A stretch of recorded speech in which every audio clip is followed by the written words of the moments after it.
Welcome to Season 9 of CX in the Wild, where we venture beyond the ordinary, exploring the untamed edges of experience creation. These are the stories of dreamers and doers, those who craft connections at the crossroads of humanity and innovation. Now, let's join Dennis on the latest journey. All right, welcome back. Some technical difficulties. That's why we call it CX in the Wild. I'm here with Emma, an expert in loyalty across a lot of different sectors. We're going to dive into probably what loyalty means. I think it's changed over the years, and I'm just grateful to have Emma here. Emma, we start out the podcast always by just saying, tell the audience, if you wouldn't mind, who you are and what's keeping you busy these days. Sure. So I'm Emma Logan, and what keeps me busy? My son would probably say what keeps me busy is being obsessed by CX. He calls me a CX Karen because Lovely. every time we go somewhere, I'm like, oh, Alfie, you know what I'm going to say? And he's like, I know, Mum, that was a bad customer experience. Always. And he is now also my little CX obsessive. Little secret shopper, sounds like. Yes, my little mystery shopper, yeah. So I'd say keeping me busy is him and CX combined. So that's two things that I love, keeping me busy. Okay, and because you right now, I know we all kind of evolved through this ecosystem of CX, but yeah. I'm introduced to you through the lens of loyalty. Mm-hmm. What does that mean these days? So loyalty right now, especially in Dubai, as you've probably already noticed, you've been here a while, is a really crowded marketplace. There are many, many loyalty programs. So, it's hard to kind of fight for that space. So I think loyalty really is about now being able to somehow create authentic relationships with your customers. That's about understanding them, making sure that you are personalising your product or your services as much as possible, and that's how you create the cut-through now. It's about that connection with them. It's not enough to just be kind of collecting points, giving points. It has to be much more about the experience that you're able to provide them with. So I would say that's the key now. Loyalty is not now just an easy thing to have. It's difficult to get, so you've got to make those connections. Yeah, I've been a loyal customer of T-Mobile. Since over 20 years. Number one, nobody wants to switch their cell phone carrier, to be honest. But I always enjoy when I call I call into service and it's like, hello, Dennis. Yeah. And I'm like, thank you. Yeah. Like, it's such an easy thing to do, but I appreciate it. And a lot of people aren't like, just hold music. I just love that. But loyalty is so much more than that. Let's talk about Dubai for one. It's a hot spot in the world. There's a lot of competition. There's a lot of copycats. There's a lot of brands across the entire spectrum of the world converging here to compete for the consumer. And also, that economic condition means that, just over 75% of the GDP here comes from that, not oil or what people might assume outside. And so the competition here is fierce. We talk about points, but I think you're talking about personalization. What is it that makes a customer loyal besides the aversion to the switch? Like, I don't switch phone carriers because I'm averse to it. But it's a pain. Yeah. I think it's about not feeling like you are just a number. It's about feeling like you're understood. The offering you receive is understood that this is something you want or you need, and it isn't just transactional, it's emotional. There's got to be an emotional connection there as well. Lots of people with Share, which is the loyalty program I work for, people talk about how they have an affinity with the brand. That's also because of the history of Majid Al Futtaim and the malls that we have, so there is that emotional connection. But you're not going to keep people loyal now just by giving them something. Discounts. Yeah, discounts, or people love, that's one of the biggest things customers love. They love being able to spend their points as cash in the different malls. But it is about more than that. It's about having that kind of feeling of affinity with a brand. And I think sometimes even, with other companies I think people forgive you. I mean, maybe you've had some good experiences with T-Mobile, which is why, apart from the fact that it's a bit of a pain, if you have built up a kind of bank of affinity with a brand, people do forgive mistakes, for example, a bit more. But ultimately, you have to spend time understanding your customers to build that trust and that affinity, and then that is where the loyalty develops. And loyalty is about, okay, I'm going to be with you, I'm going to give my time, my money to you, and you don't get that from purely being transactional. Yeah, I'll tell you this. I want to get your take on this from a loyalty and a personalization perspective. Mm-hmm. One of the best experiences, and a lot of people talk about this in Dubai, but until you've experienced it, until you've traveled around the world and until you've experienced Dubai, you don't get it. When you go through immigration in Dubai, it almost feels illegal. Like you get to the airport, you walk down the corridor, and then you walk through, and some guy looks at you and is like, they almost, what Dubai's done is it's changed their border from a scary sort of scrutinizing judgment to a welcome. They just are like, yeah, you're good. Yeah. You're good. Just come on. Yeah. And so the reason I bring that experience up is I feel like they actually know me from the minute I get to Dubai. They're like, no, you're good. We know who you are. You're good. And it's peaceful and it's smooth and it's efficient and it makes me want to come back. Yeah. Because I carry these boxes of equipment, there's certain places they shake me down. I get pulled off to the room. They go through all my stuff. They got to x-ray my tripods. So it's a really different experience. But I say that because you probably work to deliver that sense of freedom, sense of personal self-worth, seamlessness. Yeah, in fact, one of the words we use is effortless. We want things to feel effortless for our members. Clunky experiences make you remember them, but for all the wrong reasons, of course. When you were talking about the airport, I was actually thinking of two different airport experiences. So when I go to these different London airports, and I won't name the one that I went to most recently, which was just awful. And I was just thinking it would be surely quite straightforward to understand the processes that are causing these queues to happen and these people to get angry and these people to then have a negative impact on your employees, who then that kind of circle of negativity just continues and continues. So but then I was also thinking about, and that is yes, there's obviously issues with their processes, their technology, but then I was thinking about when I go to Kenya, where I go quite often, and I land in Nairobi, and they definitely don't have the technology, but it's a wonderful experience. I'm actually planning to go to Kenya, so I'm happy to hear that. Yeah, when I land in Nairobi, the warmth obviously is warm, but just the people friendly. And yes, there are times when you might get kind of questioned a bit more about why you're there and that kind of thing, and that's normally random checks. But it isn't technologically advanced, but it also just has a kind of charm. Yeah, a real charm to it. So it's not just about the technology and having, obviously Dubai have got insane technology because they can then make it go completely opposite. They don't need to do all of the questioning. So I think it's also about human beings, and that's what customer experience is all about, isn't it? It's just human experience. And I think where the magic happens is where you can mix the technology, the processes, and the human experience. But human experience can make up for not having the technology, etc. in place. That is a really great soundbite. I'm going to borrow from you.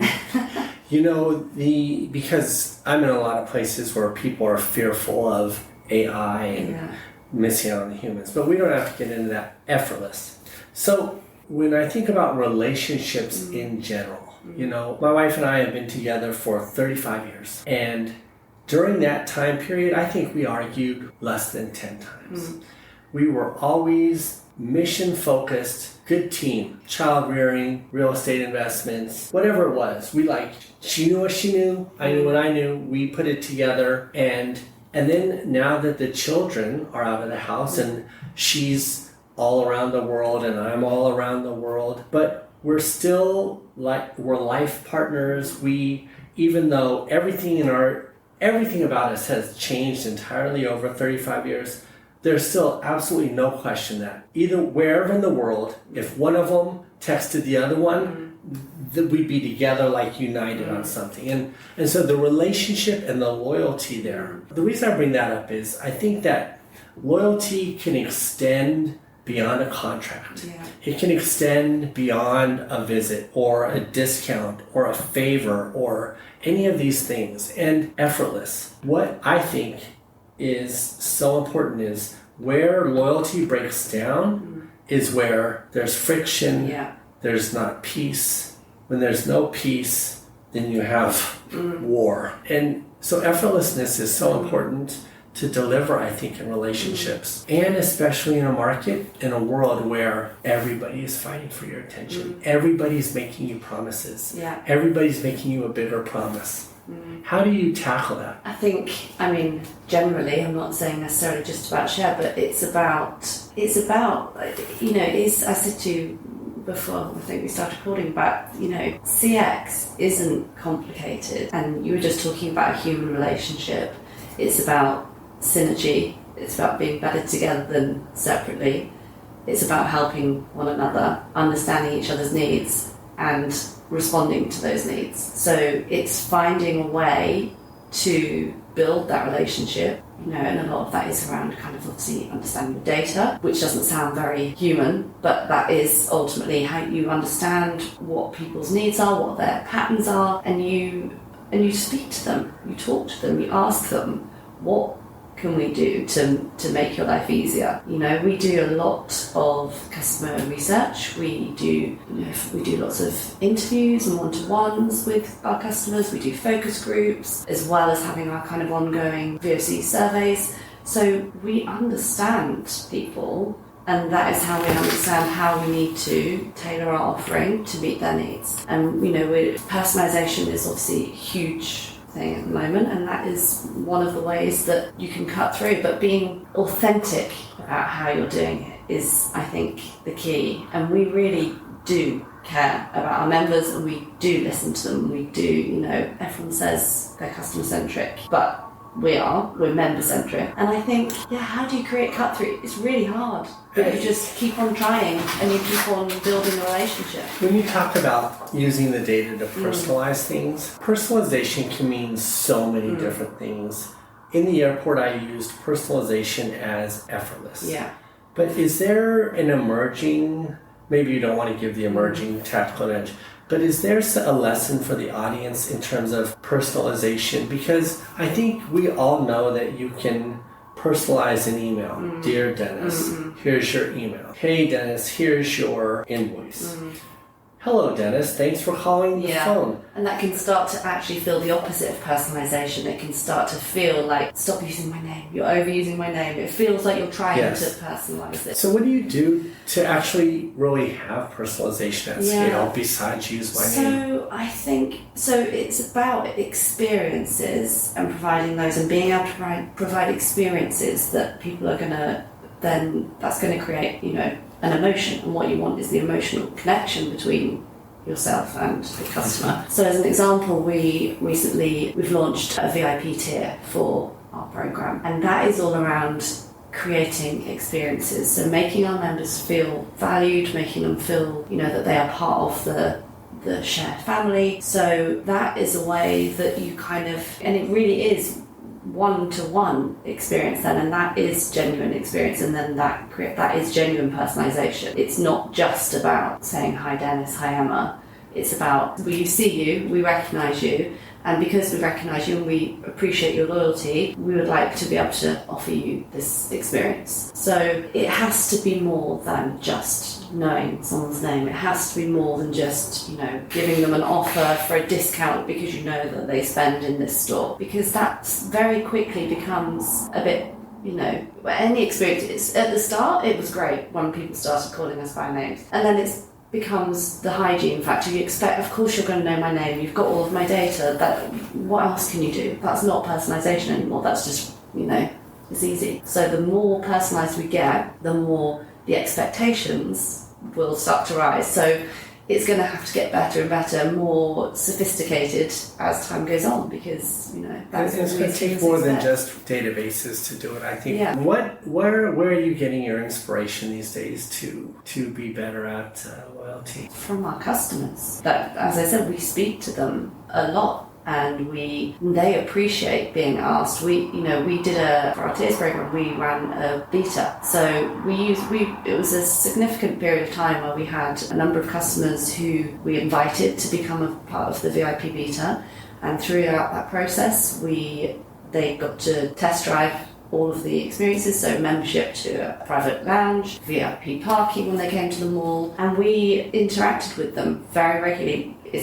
Tell us what works, tell us what doesn't work. We had one-to-one interviews with them where we asked them, okay, if you could wave your magic wand, what would you do to make this program better? So we really had an in-depth understanding of what they thought of the program, what we needed to improve, what was working really well before we went to market with it. And we continue to talk to our members to continue to evolve it and understand where we can do better. So does that mean you get your innovation ideas from the customer? I think it's a combination of having great internal talent when it comes to the kind of the technology side of things and the kind of the marketing and the program design, but it's how that is obviously important, and that's how you get those kind of the new innovations, but it's being inspired by your customers, because you can come up with great ideas and innovations internally, but are they going to land? Are they what people want? So it's a kind of, again, synergy between member and organisation, and the magic, I think, can happen when you innovate for their needs. You're inspired by their needs or their desires to innovate. Yeah, it's like your customers become stakeholders in the innovation, co-creators in the process. Yeah. I noticed there's a Starbucks right down the way, and those little green sticks that you stick into the Starbucks to plug the hole, that was co-created by their customers. Okay. That it was part of an innovation initiative. They went to the customers, listened to the customers, and said, "What would you like?" And they were like, "We'd like to stop spilling our coffee." When we put it in the car, or we have to take more for a... And so the customer didn't say, we want more flavors. We want to have more seats or brighter lights or bigger spaces. They were like, just want you to put something simple. But I think that's the thing, you don't always have to wow. Okay, wow moments are amazing when they happen, but it's almost, especially in government as well, I said to you, I worked in CX and government before, and that's definitely not about creating wow moments. That's about almost being as invisible in someone's life as you possibly can by making everything effortless again, How do you innovate to make things easier for people, to make transactions seamless, to make their lives feel a little better because they don't have to waste time doing something they don't want to do? I couldn't agree with you more. I'm working on... For next year, I'm going to spend... I'm getting temporary housing in South Africa for the year, and I'm going to be working there with the government. And the citizen experience is entirely about improving the citizen's sense of self-worth without being visible by creating, let's call it effortlessness, or a freedom.